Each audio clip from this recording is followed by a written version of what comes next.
Hello everyone, ഞാൻ സാദിഖ് ബിസ്മി. അപ്പോൾ ഇന്നത്തെ വീഡിയോയിൽ ഞാൻ നിങ്ങളൊരു ഷെയർ ചെയ്യാൻ പോകുന്നത് എന്താണെന്ന് വെച്ചാൽ നമുക്ക് കണ്ട ഒരു LCD മോണിറ്റർ കിട്ടിയിട്ടുണ്ട്, കംപ്ലൈൻ്റ് ആണ്. അപ്പോൾ നമുക്കിത് അഴിച്ച് ഇതിനകത്ത് എന്തൊക്കെയാണ്, ഇതിനകത്ത് എങ്ങനെയാണോ വർക്ക് ചെയ്യുന്നത്, അതിനോടൊപ്പം തന്നെ നമുക്കിത് ശരിയാക്കും കൂടി ചെയ്യണം. ഓക്കെ, ഇതിനെ റിപ്പയർ ചെയ്യുകയും കൂടി ചെയ്യണം. ഇതിൻ്റെ കംപ്ലൈൻറ്റ് എന്താണെന്നെല്ലാം നമുക്ക് നോക്കാം.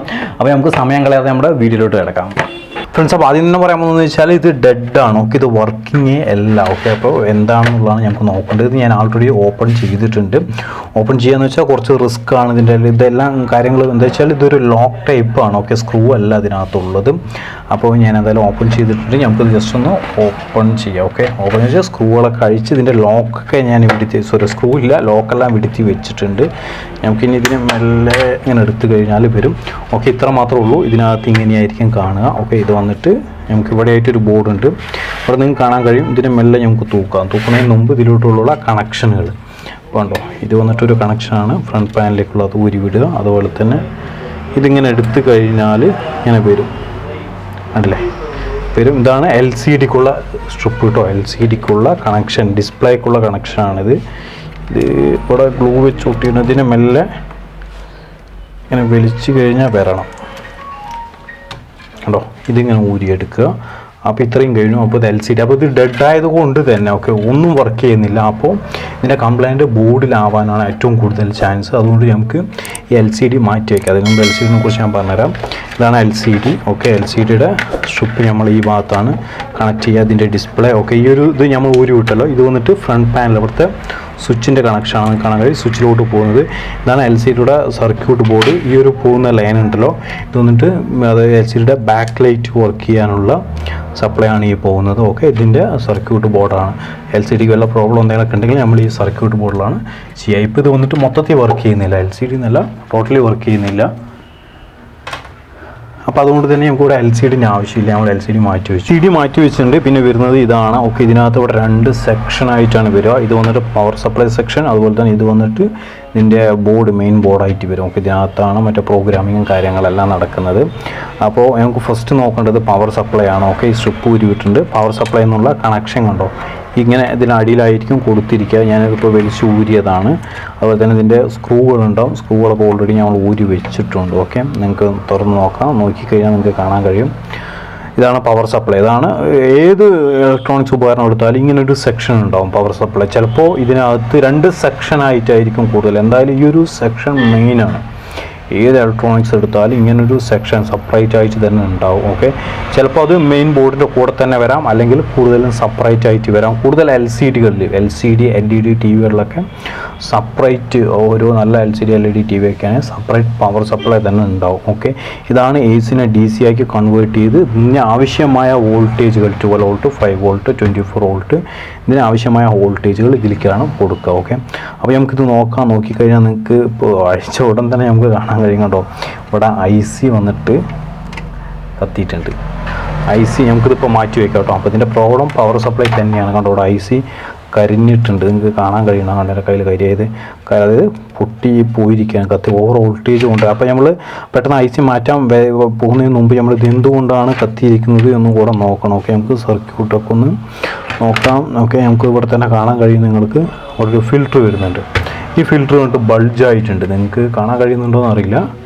അതായത് ചെറുതായിട്ടൊന്ന് പൊങ്ങിയിട്ടുണ്ട്, തീർത്തിട്ടുണ്ട് അല്ലേ, ആൾ പ്രഗ്നൻ്റ് ആയ പോലെ ചെറുതായിട്ട് അവിടെ നിന്ന് ബൾജായിട്ടുണ്ട്. അപ്പോൾ ഈ ഒരു സാധനം പോയിട്ടുണ്ട്. ഇത് പോയത് കൊണ്ട് ലോഡ് താങ്ങാതെ ഇത് പോകാനായിരിക്കും ചാൻസ് കൂടുതൽ. എനിവേ നമുക്ക് എന്തായാലും IC നമ്മുടെ കയ്യിലുണ്ട്, അതുപോലെ തന്നെ ഫിൽറ്ററും ഉണ്ട്. ഇത് രണ്ട് നമുക്ക് മാറ്റിയിട്ട് നമുക്ക് ഓൺ ചെയ്ത് നോക്കാം. ഓക്കെ, അപ്പോൾ ഞാനിത് മുന്നേ അഴിച്ച് IC വാങ്ങിയിട്ട് വന്നതാണ് കേട്ടോ. അപ്പോൾ നമ്മളിപ്പോൾ കുറേ സാധനങ്ങൾ വാങ്ങിയിട്ട് വന്നിട്ടുണ്ട്. ഇന്നലെ മാർക്കറ്റിൽ പോയിട്ട് കുറച്ച് സാധനങ്ങൾ വാങ്ങിയിട്ട് വന്നതാണ്. ഓക്കെ, അപ്പോൾ ഇതാണ് IC ഒക്കെ ഞാൻ പൊതിഞ്ഞ് വെച്ചാണ്. പിന്നെ അതിലേക്ക് വേണ്ട ഫിൽറ്റർ നമ്മുടെ കയ്യിൽ ആ ഒരു അളവുണ്ട്. വോൾട്ടേജ് കൂടിയതാണ് ഇപ്പോൾ നമ്മുടെ കയ്യിൽ സ്റ്റോക്ക് ഉള്ളത്. ഓക്കെ, എല്ലാ സാധനവും നമ്മുടെ കയ്യിൽ സ്റ്റോക്ക് ഉണ്ടാവുമെന്ന് പറഞ്ഞോ. ഇത് വന്നിട്ടാണ് ഫിൽറ്റർ. പിന്നെ ഇതൊക്കെ മൈക്രോ സ്വിച്ചുകളാണ് കേട്ടോ. ഇതൊക്കെ നമുക്ക് ആവശ്യം വരും. അപ്പോൾ നമ്മൾ ഇതൊക്കെ കുറച്ച് കൂടുതൽ 10-60 ഉണ്ട്, 10-60 ഉണ്ട്.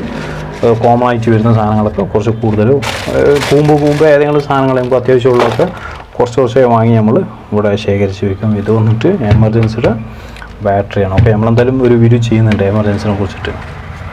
അപ്പോൾ നമ്മൾ സാധാരണ പറഞ്ഞ പോലെ തന്നെ നമ്മുടെ ഇലക്ട്രോണിക്സ് പഠിക്കാൻ താല്പര്യമുള്ളവർക്ക് ചെറിയൊരു ഫീ വാങ്ങിയിട്ട് നമ്മൾ പഠിപ്പിച്ച് കൊടുക്കുന്നുണ്ട്. എൻ്റെ വാട്സാപ്പിൽ കോൺടാക്റ്റ് ചെയ്യുക. ഓക്കെ, പിന്നെ ഇപ്പോൾ കുറച്ച് തിരക്കായതുകൊണ്ട് ആർക്കും റിപ്ലൈ കൊടുത്തിട്ടില്ല. എന്തായാലും എല്ലാവർക്കും റിപ്ലൈ വൈകാതെ തന്നെ കിട്ടുന്നതായിരിക്കും. അപ്പോൾ നമുക്ക് കാണാൻ കഴിയും ഇതാണ് ഐ സിയുടെ നമ്പർ കാര്യങ്ങളൊക്കെ നോക്കി കറക്റ്റ് വ്യക്തമാക്കിയതിന് ശേഷം മാത്രം വാങ്ങുക. അപ്പോൾ നമുക്ക് ഇനി ഇവിടുന്ന് ഈ ഐ സി റിമൂവ് ചെയ്യേണ്ടതായിട്ടുണ്ട്. അതുകൊണ്ട് തന്നെ നമുക്ക് ജസ്റ്റ് ഇവിടെ കുറച്ച് പേസ്റ്റ് അപ്ലൈ ചെയ്യണം. ഓക്കെ, ഇതിനെ വിഗ് എന്ന് പറയാം. ഓക്കെ, നമ്മൾ ഡിസോൾഡർ ചെയ്യാനുള്ള സാധനമാണ്. അതുപോലെ തന്നെ നമുക്ക് ഈ ഒരു സാധനം വേണം. അപ്പോൾ നമ്മൾ ഐസിനെ റിമൂവ് ചെയ്യാൻ പോകണം. ഓക്കെ,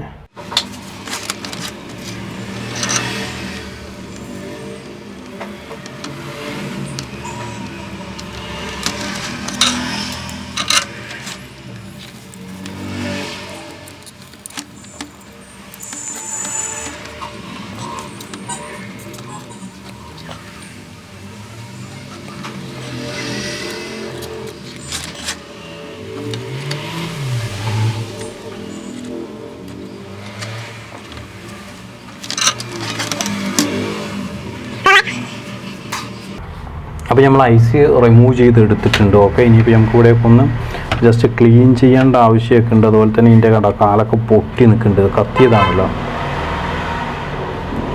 ഓക്കെ, നമുക്ക് അതൊക്കെ എടുത്തു. അതുപോലെ തന്നെ ഇതിന് ശേഷം ഐ സിയുടെ ഹോളുകളൊക്കെ ഒന്ന് ക്ലിയർ ആക്കുക.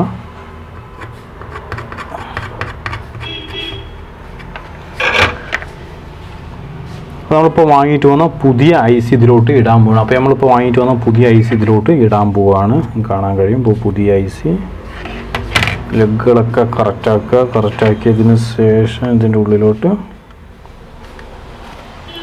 അപ്പോൾ നമ്മൾ ഐ സി ഇതിനകത്ത് ഇറക്കി വെച്ചിട്ടുണ്ട്. നമുക്ക് ഇനി ഇതിനെയൊക്കെ ഒന്ന് സോൾഡർ ചെയ്ത് ഐസിൽ ഓരോ ലെഗുകൾ തമ്മിൽ അങ്ങോട്ടും ഇങ്ങോട്ടും ടച്ച് ആവാൻ പാടില്ല. പ്രത്യേകം ശ്രദ്ധിക്കുക. അങ്ങോട്ടും ഇങ്ങോട്ടും ടച്ച് ആവാത്ത രീതിയിൽ വേണം നമ്മൾ സോൾഡറിങ് ചെയ്ത് പിടിപ്പിക്കാനായിട്ട്. ഒന്ന് ക്ലീൻ ചെയ്തിട്ട് നോക്കുക സോൾഡറിങ് അങ്ങോട്ടും ഇങ്ങോട്ടും ടച്ച് ആവുന്നുണ്ടോ എന്നുള്ളത്. ഓക്കെ, ഇതൊരു മോസ്ഫെറ്റ് ഐ സി ആണ് കേട്ടോ. അതുകൊണ്ട് അവിടെ 4 ലെഗും ടകാന്ന് ഒറ്റയ്ക്ക് സോൾഡർ ചെയ്ത് പിടിപ്പിച്ചിരിക്കുന്നത്. ഇനി നമുക്ക് നോക്കാനുള്ളതാണ്, നമുക്ക് നല്ല ഫിൽറ്റർ മാറ്റണം. ഫിൽറ്റർ ബൾജ് ആയിട്ടുണ്ട്. ഓക്കെ, ഫിൽറ്റർ ഊരിയെടുക്കുക. ഇതിനകത്ത് നെഗറ്റീവ് പോസിറ്റീവ് ഉണ്ട് കേട്ടോ ഫിൽറ്ററിൽ. അപ്പോൾ അത് പ്രത്യേകം ശ്രദ്ധിക്കണം. അപ്പോൾ നമ്മളിവിടെ ഫിൽറ്റർ സെറ്റ് ചെയ്യാൻ പോകുന്നത് ഈ ലൈൻ കാണുന്നുണ്ടോ, ഇത് വന്നിട്ട് ഫിൽറ്ററിൻ്റെ നെഗറ്റീവ് ലൈൻ വരുന്ന ഭാഗം ഫിൽറ്ററിൻ്റെ നെഗറ്റീവായിട്ട് വരും. ഇതുപോലെ മടക്കി വയ്ക്കുക. എന്നതിന് ശേഷം ഫിൽറ്റർ നമുക്ക് സോൾഡർ ചെയ്ത് പിടിപ്പിക്കാം.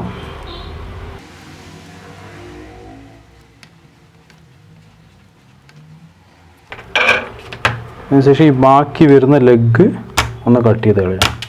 ഓക്കെ, അപ്പോൾ ഫിൽറ്ററും മാറ്റി ഇതും മാറ്റി. ഇനി നമ്മൾ ചെയ്യേണ്ടതെന്ന് വെച്ചാൽ നമുക്ക് മീറ്റർ എടുത്തിട്ട് ഒന്ന് ചെക്ക് ചെയ്യണം ഇതിൻ്റെ വോൾട്ടേജും കാര്യങ്ങളൊക്കെ.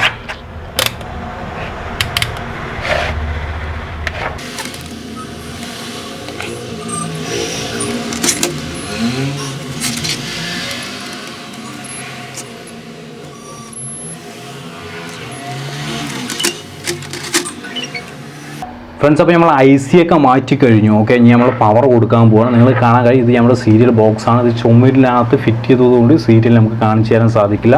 ഇത് നമ്മുടെ ഒരു പുതിയൊരു കൺട്രോളിങ് ബോക്സാണ്. മറ്റേത് മാറ്റി. ഓക്കെ, ഇപ്പോൾ ഇത് പുതുതായിട്ട് കുറച്ചുകൂടി അഡ്വാൻസ് ആയിട്ട് ഒരുപാട് കാര്യങ്ങൾ ആംബിയർ മറ്റുള്ള കാര്യങ്ങളൊക്കെ ചെക്ക് ചെയ്യാനുള്ള ഒരു ബോക്സാണ് ഇത്. ഇതിനകത്താണ് നമ്മൾ കണക്ട് ചെയ്യുന്നത്. ഇതിനകത്ത് തന്നെ സീരിയലും നമ്മൾ സെറ്റപ്പ് ആക്കിയിട്ടുണ്ട്. അപ്പോൾ ഇതിനകത്താണ് നമ്മൾ കേബിൾ കൊടുത്തിരിക്കുന്നത്. അപ്പോൾ നമ്മൾ ഇതിലോട്ട് പവർ കൊടുക്കാൻ പോവുകയാണ്. അപ്പോൾ അതുകൊണ്ട് തന്നെ സീരിയലിൻ്റെ കണക്ഷൻ ആ ബോക്സ് കയ്യിലില്ലാത്തതുകൊണ്ട് ചുമരിനകത്തായതുകൊണ്ട് വാളിൽ സെറ്റ് ചെയ്തുകൊണ്ട് നമുക്കത് കാണിച്ചു തരാനും ബുദ്ധിമുട്ടായിരിക്കും. ഓക്കെ, അപ്പോൾ ഞാൻ കണക്ഷൻ കൊടുക്കുകയാണ്. ഓക്കെ, എന്നതിന് ശേഷം നമുക്ക് സീരിയലിൻ്റെ സ്വിച്ച് ഓൺ ചെയ്യാൻ പോവുകയാണ്. നമുക്കിനി വോൾട്ടേജുകളൊക്കെ ഒന്ന് ചെക്ക് ചെയ്യാം. എത്ര വോൾട്ടേജ് എവിടെയൊക്കെ വരുന്നുണ്ട് എന്നുള്ളത്. അതിന് നമുക്ക് ഡി സിയിലും 1000-ലിടാം. 1000-ലിട്ടതിന് ശേഷം നമുക്ക് ആദ്യം ഫിൽറ്ററിൻ്റെ വോൾട്ടേജ് ഇപ്പോൾ നമ്മൾ മാറ്റിയ ഫിൽറ്ററിൽ എത്ര വോൾട്ടേജ് വരുന്നുണ്ട് എന്നുള്ളത് നോക്കണം. നിങ്ങൾക്ക് കാണാൻ കഴിയും 300 സംതിങ് വോൾട്ടേജ് വരുന്നുണ്ട്. 300 സംതിങ് വോൾട്ടേജ് വരുന്നുണ്ടെങ്കിൽ അതേപോലെ നമുക്ക് ഔട്ട്പുട്ട് വോൾട്ടേജ് എത്ര വരുന്നുണ്ട്. ഔട്ട്പുട്ട് വോൾട്ടേജ് ചിലപ്പോൾ സ്വിച്ചിങ് ആവുന്ന സമയത്ത് മാത്രമേ ഔട്ട്പുട്ട് വോൾട്ടേജ് വരുള്ളൂ. ഓക്കെ, 1 വോൾട്ട് കാണിക്കുന്നുണ്ട്. അപ്പോൾ ഓക്കെ, ഔട്ട്പുട്ടും ഓക്കെയാണ്. അപ്പോൾ എനിക്ക് തോന്നുന്നു ഏകദേശം സംഭവം റെഡിയായി. ഐസിൻ്റെ പ്രോബ്ലം തന്നെ ആയിരിക്കും എന്ന് വിചാരിക്കുന്നു. ഇനിമേ നമുക്കിതൊന്ന് സെറ്റ് ചെയ്ത് ഓണാക്കി നോക്കാം. ഞാനിപ്പോൾ സീരിയൽ ഓഫ് ചെയ്തു. നമുക്കിനി ഇതൊന്ന് സെറ്റ് ചെയ്ത് നോക്കാം. പിന്നെ പ്രത്യേകിച്ച് ശ്രദ്ധിക്കേണ്ട കാര്യം എന്താണെന്ന് അറിയോ, ഈ സമയത്ത് ഇപ്പോൾ നമ്മൾ ഓഫ് ചെയ്തെങ്കിലും ഈ ഫിൽറ്ററിൽ ചിലപ്പോൾ ചാർജ് ഉണ്ടാവും. കാണാം കേട്ടോ. അപ്പോൾ നമ്മൾ ഓഫ് ചെയ്തിരിക്കുകയാണ്, പവറൊന്നും കൊടുത്തിട്ടില്ല. അപ്പോൾ ഊരി വിട്ടിട്ടും കേട്ടോ 150 വോൾട്ട് ഇവിടെ ഉണ്ട്. നമ്മൾ അറിയാതെ പോയി തൊട്ട് കഴിഞ്ഞാൽ, അതായത് ഈ വയർ ഊരി വിട്ടിട്ട് പിടിച്ചു കഴിഞ്ഞാൽ കൂടെ നല്ല അടി കിട്ടും. ഓക്കെ, ഈ ഫിൽറ്ററിനകത്ത് പവർ സ്റ്റോറേജ് ഉണ്ടാവും. ഇപ്പോൾ വയറ് ഊരി വിട്ടിട്ടാണെങ്കിലും ഇവിടെ പവർ ഉണ്ടാവും. അത് നമ്മൾ ഡിസ്ചാർജ് ചെയ്യണം. ഡിസ്ചാർജ് ചെയ്യാൻ നമുക്ക് ബൾബ് കണക്ട് ചെയ്യാം, അല്ലെങ്കിൽ ഷോർട്ട് ചെയ്യുന്നത് അത്ര നല്ലൊരു കാര്യമില്ല. കൂടുതലും ഏതെങ്കിലും ഒരു ബൾബ് എടുത്ത് കണക്ട് ചെയ്തിട്ട് ഡിസ്ചാർജ് ചെയ്യുന്നതാണ് നല്ലത്. ഓക്കെ, ഇപ്പോൾ എന്തായാലും ഇപ്പോൾ വോൾട്ടേജ് ഓട്ടോമാറ്റിക് ഇറങ്ങി പോയിട്ടുണ്ട്. ഓക്കെ, കുറച്ച് നേരം കഴിയുമ്പോൾ ഓട്ടോമാറ്റിക് ഇറങ്ങി പോകും. അത് നമ്മൾ അപ്പം തന്നെ അറിയാതെ പോയി എടുക്കുക പിടിക്കുക എവിടെയൊക്കെ ടച്ച് ചെയ്ത് കഴിഞ്ഞാൽ സംഭവം അടി കിട്ടും. ഐ സി ചൂടാവുന്നുണ്ടോ എന്ന് ജസ്റ്റ് ഒന്ന് ചെക്ക് ചെയ്യണം. ഐ സി ചൂടാവുന്നില്ല. അപ്പോൾ നമുക്ക് ഇതിൻ്റെ ബോർഡും കാര്യങ്ങളൊക്കെ എടുത്തിട്ട് നമുക്ക് അതിലോട്ട് വെച്ചൊക്കെ ഒന്ന് സെറ്റ് ചെയ്തിട്ട് ഓണാക്കി നോക്കാം.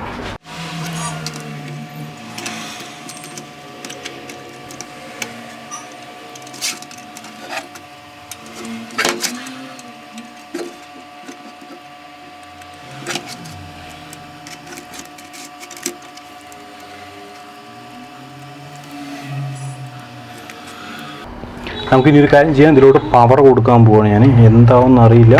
എപ്പോഴും പവർ കൊടുക്കുമ്പോൾ നമ്മൾ മുന്നേ പറഞ്ഞിരുന്നു മുന്നുള്ള വീഡിയോകളിലൊക്കെ. ഓക്കെ, നിങ്ങൾ എല്ലാ വീഡിയോയും കാണുക കേട്ടോ.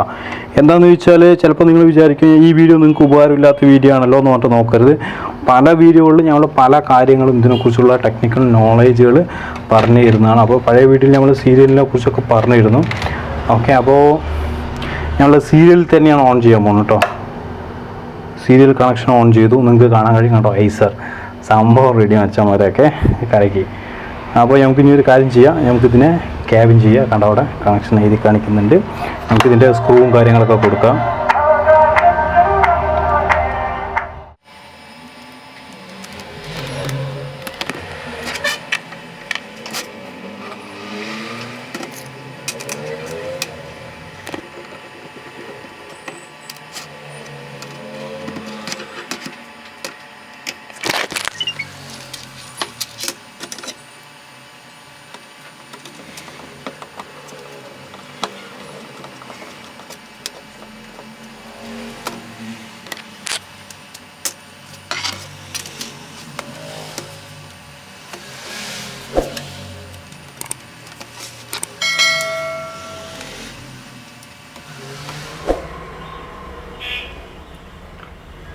ഫ്രണ്ട്സ്, ഈ സാധനം വന്നിട്ട് ക്ലീൻ മാക്സ് എന്ന് പറഞ്ഞൊരു സാധനമുണ്ട്. അപ്പോൾ ഇതൊക്കെ നിങ്ങൾ കുറച്ച് വാങ്ങിച്ച് വെച്ച് കഴിഞ്ഞാൽ നമുക്ക് ക്ലീൻ ചെയ്യാനായിട്ട്. ഓക്കെ, നമ്മൾ നല്ലൊരു സർവീസർ ആകുമ്പോൾ നമുക്ക് ഈ സാധനങ്ങളൊക്കെ വേണം. അപ്പോൾ വെറുതെ ക്ലീൻ ചെയ്തുകൊണ്ട് കാര്യമില്ല.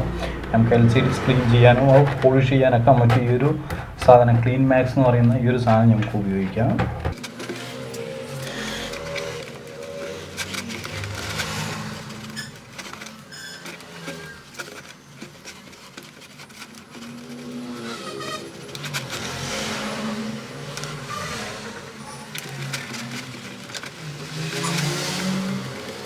അപ്പോൾ ഈ ഒരു വീഡിയോ നിങ്ങൾക്ക് ഇഷ്ടമായിട്ടുണ്ടാകുമെന്ന് വിചാരിക്കുന്നു. ഇഷ്ടപ്പെട്ട് കഴിഞ്ഞാൽ ലൈക്ക് ചെയ്യുക, സബ്സ്ക്രൈബ് ചെയ്യുക. അതുപോലെ തന്നെ നിങ്ങളുടെ അഭിപ്രായം ഈ വീഡിയോയുടെ താഴെ കമൻറ്റായിട്ട് രേഖപ്പെടുത്തുക. നമുക്ക് മറ്റൊരു വീഡിയോയുമായി വീണ്ടും കാണാം.